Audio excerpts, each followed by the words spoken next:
Hey Jens, we're back. It's been a long time. It has indeed. Yeah. So today we're going to be talking about our new MicroBOOM. And this kind of came about when we would be interviewing people like at trade shows and at events and all the, even at fairs, festivals, all this kind of stuff. And we've been interviewing people for, I don't know, close to 40 years. It's kind of hard to believe.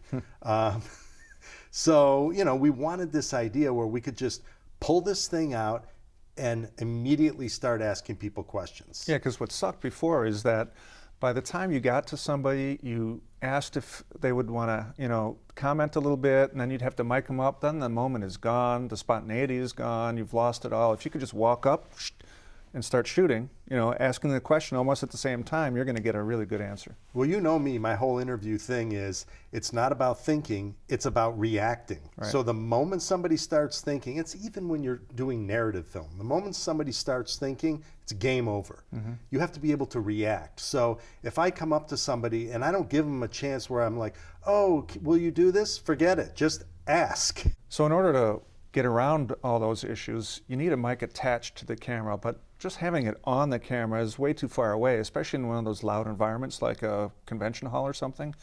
So now that these new inexpensive mics are available and that are light, it made sense to stick it on the end of a little boom pole and attach it right to the camera. And the beauty of that is that it'll never get in the shot once you adjust it. Yeah, I think that we need to clarify that. So once you extend it, it has like a rosette so that you can kind of, get it. So you just tip it right outside of the frame, you lock it down, and whether you pull it in or pull it out, it's always going to be out of the frame. Mm-hmm. So you can pull it in, walk up to somebody new, pull it out. I'm interviewing them. It's like quick. Now let's talk about this whole weight situation. Yeah, well, the beauty of it is that it is light now. It's a carbon fiber tube. It's a very light mic on the end. And the cabling is light. It's the TRS cables, not the XLR cables. Those alone weigh, how much do we just weigh a minute ago? Right? A boom mic itself weighs 6.35 ounces. Then you add the XLR cable. Then you have to add the boom pole, which is another 5.2 ounces, and a shock mount, which is another, I don't even know how much. It's more than twice the weight of our MicroBOOM system. It is that weight, but the minute you extend it out, it's cantilevered out there, so it multiplies the weight by a lot. The farther out you go, the heavier it feels in terms of pulling on your hands. But the phone is the hardest one because it's light. So when we have our hand grip and we're using our Smart Z Finder, and we attach it to the top of that, I'm not feeling this tugging down, and that was where we wanted to start. An XLR cable, 3 feet, is almost the full weight of our entire 7.5 ounce system with a mic on it. Right, so in your hands, if you're just holding it like this, that'll become apparent after a few minutes of holding it. Like you said, on a larger camera on your shoulder, not as big of a deal, but still, why do that? Why have that weight cantilevered over there if you don't need it? So these new lightweight mics are great. They sound awesome. I don't know if people give them enough credit. And you can plug it into an XLR on your camera with a little adapter. So if that's the issue you're having, your camera that is, that's not an issue. Well, let's talk about the sound quality. So when you say the sound quality is really good, what it's really good at is most of these scenarios that we're talking about, news, festival, trade show, they're loud environments. So you're not going to notice the difference between these super high-end microphones and these, I'm going to say, cheaper microphones. See, the thing is, when you get that mic closer to me, I can turn the gain down. Mm-hmm. The second I turn the gain up, like if you're using a microphone on board the camera, that raises the noise floor. And that really is the situation here. You want to get that noise floor down in low situations to get that sort of booth quality sound. And the only way you can do that is by getting it this close to the person. Now, this isn't the panacea or the tool for everything. And nothing is. We've always said in our entire career, use the right tool for the right job. Mm-hmm. Like right now, we're wearing body mics because we're in a studio. There's perfect sound quality in here.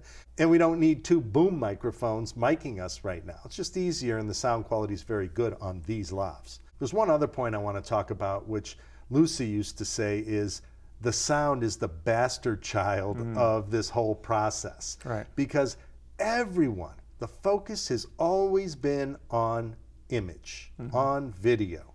But really, when we did light and shadow and we asked all these incredible cinematographers, what's more important, sound or picture, what did they say? They said sound.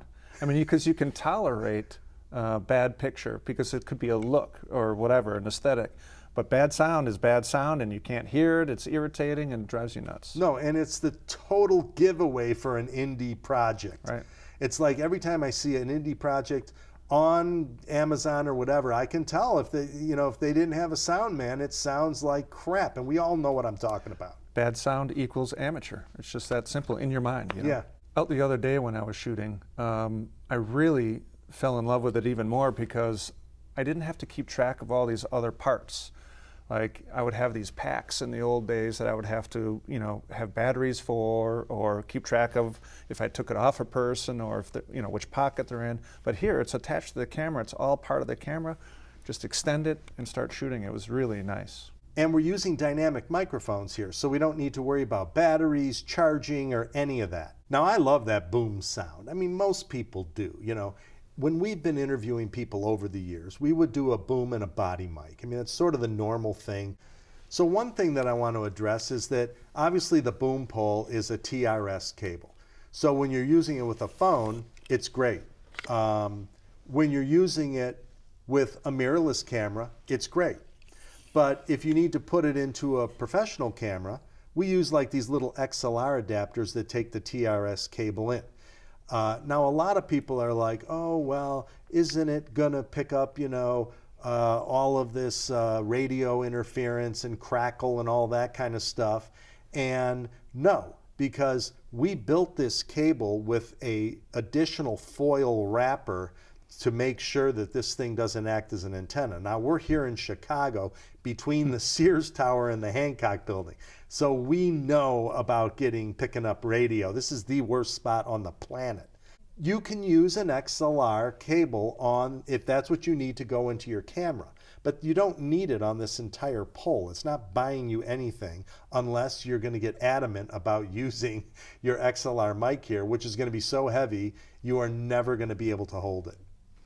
And look how clean this small camera is. If I had to start putting packs and things on here, and lights, I mean, it starts to get pretty loaded up. I mean, this is pretty nice and, simple and tight and not a lot of crap on there. Well, the wireless crap with batteries I got to deal with. Yeah, right. And the wirelesses that I would use on there, they're nowhere fitting on any of that because we're going to use wirelesses like we have, professional wirelesses. Now, we mentioned that you got to pick the right tool for the right job. So if you really want to use a 416, you need a boom operator or a boom mate and a stand. But that's not what this device is for. This device is for putting it on your camera, as you suggested, walking right up to somebody and asking him a question.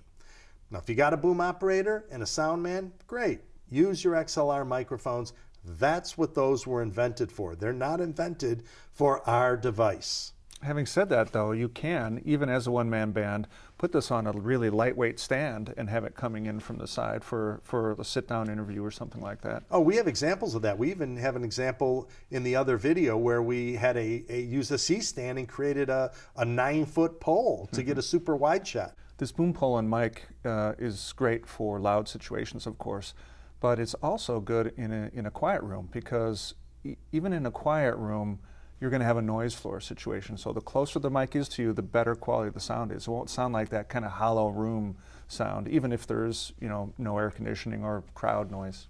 No, it's going to sound like you're in a booth. If you're going to walk up to somebody and interview them, this is why we made this device.